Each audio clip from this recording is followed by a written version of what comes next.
So I thought I would just kind of say a couple words about my take on Bryce Canyon and just kind of the recommendations I may give to someone else looking to go there and kind of the things that I did and what you may want to look at when you get there as well. When you get to Bryce Canyon, the big thing there is what they call hoodoos, which are these rock formations. They come up out of the ground and they take on these crazy rock formations as water over the millions of years that have been there have passed by them and created these really cool spikes kind of out of the ground, if you will. And that's what the hoodoos are. When you get to Bryce Canyon, there's tons of different trails. There's some that take you just above the hoodoos, and there's like a rim trail, so you just kind of walk the rim line and just kind of look down at them, and that's very cool. And then there's some that actually take you down into the hoodoos, and I'll talk about those in a minute. So most people who go to Bryce Canyon are going to go to what they call the Amphitheater. The Amphitheater is just this awesome aerial view from, again, the top down to all these hoodoos. You just see hundreds, probably more like thousands of these spiked rock things come up out of the ground. I kind of thought they looked like castles looking down at them. They were really cool to look at. They have a really popular trail. There's a point called Sunrise Point, and there's a point called Sunset Point, and there's a trail that are connected to, and I think it's only about a mile long. It's not long at all. It's real easy. It's paved, so it's a good one for anybody to do if you're going to go there. And then they have a Scenic Byway you can take, and I did that the first day I was there. So I went to Sunrise and Sunset Point, did a little bit of walking around there, and then I did the Scenic Byway, where you can actually get to a couple of pullouts and just kind of look at other shots of all the hoodoos from up above. And I'll be really honest with you, the first day I was at Bryce Canyon, after doing that drive and the scenic walk at the amphitheater area, I kind of felt like I kind of gotten everything I needed out of Bryce Canyon almost in one day, which I was a little disappointed about, because after seeing these rock formations, and as cool as they are, after seeing them for a couple hours, I was like, I don't know if I really need to stay here another 2 or 3 days to see this again. But I wanted to do more there. I didn't want to just give it one day and that was it. So they recommend a couple of trails that take you actually into the hoodoos. So I decided to do that. And the first one they call the Navajo Loop.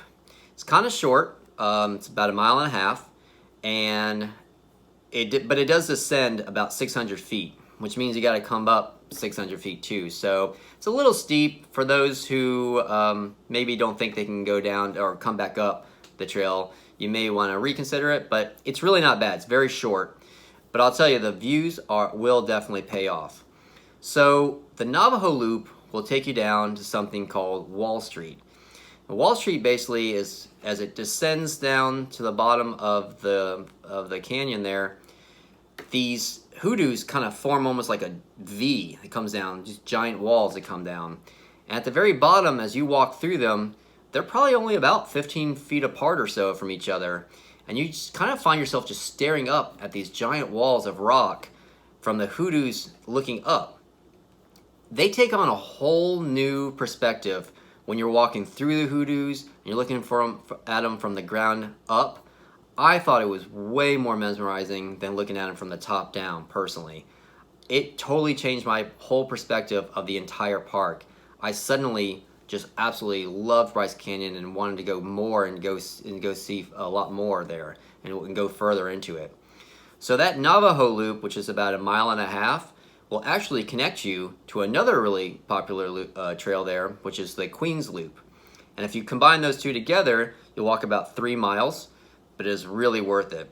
You'll have to come up a somewhat steep path if you come up the Queens Loop side, but it's really not bad at all, and there's some awesome shots all along the way. In fact, there's some really cool areas where they had to carve into the rock to let the path go through. So you'll find yourself actually walking through some cutouts in the rock that they put there, which is kind of cool.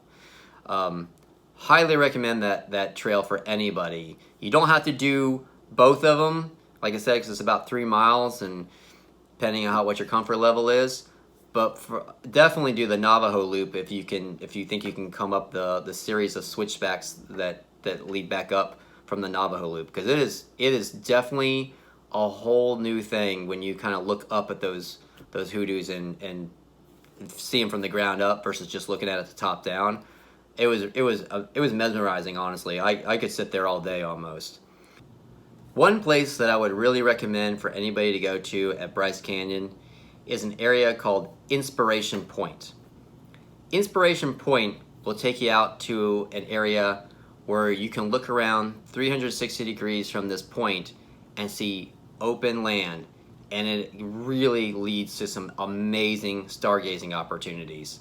I caught sunset there one night, and I actually stayed there past sunset to see some really cool stargazing.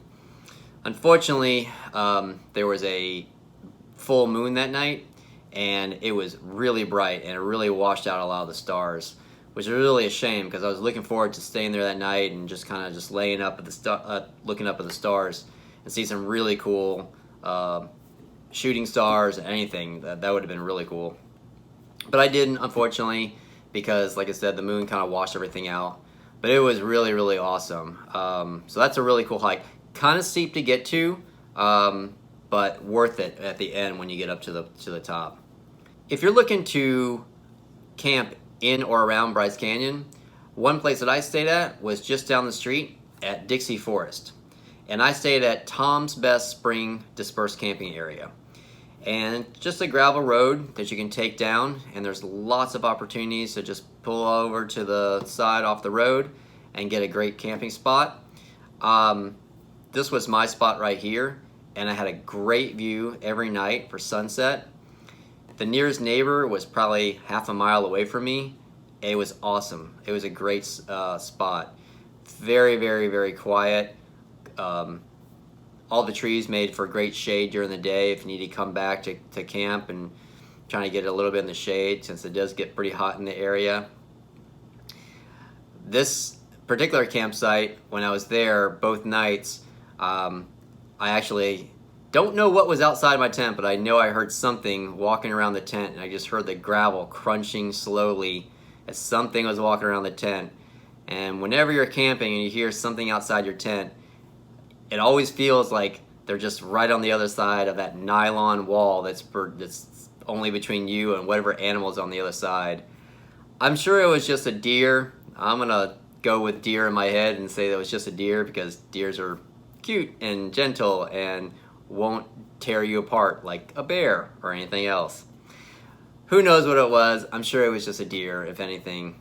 But there was definitely something outside the tent that night when I was there. Both nights, actually. Other than that, the campsite was amazing. I absolutely loved it, and I would definitely recommend it for anybody. It already had a fire ring there. All the places that you go to do. Yeah, it was great. I would recommend it to anybody. Another popular hike that's around Bryce Canyon is actually outside of Bryce Canyon. It's called Mossy Cave.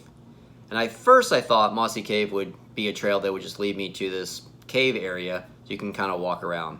But it turns out it's actually two trails. There's a cave area and there's a waterfall. And of course the waterfall is really what attracts most people there. It's not a very long hike. I think it's less than a mile actually. And it's really worth it. I think anybody can probably do this hike. It's not very strenuous at all. It's pretty level land. I don't think there's any elevation change or anything. But when you get there, it's really awesome to see the waterfall. You can actually hike and go right underneath the waterfall and walk around the backside of it, which I did.